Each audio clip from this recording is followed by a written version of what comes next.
വളാഞ്ചേരി കോട്ടപ്പുറം ജുമാ മസ്ജിദിൽ പട്ടാപ്പകൽ മോഷണം. പള്ളി ഇമാമിന്റെ മുറിയിൽ അതിക്രമിച്ചു കയറി 8000 രൂപ കവർന്ന യുവാവിന്റെ CCTV ദൃശ്യങ്ങൾ പള്ളി കമ്മിറ്റി പുറത്തുവിട്ടു. പ്രതിയെക്കുറിച്ച് വിവരം ലഭിക്കുന്നവർ പോലീസിനെയോ മഹല്ല് ഭാരവാഹികളെയോ അറിയിക്കണമെന്ന് അഭ്യർത്ഥിച്ചു. വെള്ളിയാഴ്ച രാവിലെയാണ് വളാഞ്ചേരി കോട്ടപ്പുറം ജുമാ മസ്ജിദിൽ മോഷണം നടന്നത്. പള്ളിയിലെ ഉസ്താദിന്റെ മുറിയിൽ ആരുമില്ലാത്ത സമയം നോക്കിയാണ് മോഷ്ടാവ് അകത്തു കയറിയത്. മുറിയിൽ സൂക്ഷിച്ചിരുന്ന 8000 രൂപയാണ് യുവാവ് കവർന്നത്. പള്ളി പരിസരത്തെയും അകത്തെയും CCTV ക്യാമറകളിൽ പ്രതിയുടെ ദൃശ്യങ്ങൾ വ്യക്തമായി പതിഞ്ഞിട്ടുണ്ട്.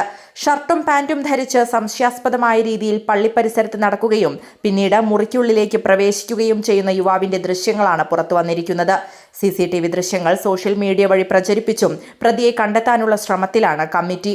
ഫോട്ടോയിലുള്ള വ്യക്തിയെക്കുറിച്ച് എന്തെങ്കിലും അറിവ് ലഭിക്കുന്നവർ 9447626718 എന്ന നമ്പറിലോ അടുത്തുള്ള പോലീസ് സ്റ്റേഷനിലോ വിവരം അറിയിക്കുക. ആരാധനാലയങ്ങളിൽ നടക്കുന്ന ഇത്തരം മോഷണങ്ങൾ പ്രദേശവാസികൾക്കിടയിൽ ആശങ്കയുണ്ടാക്കിയിട്ടുണ്ട്.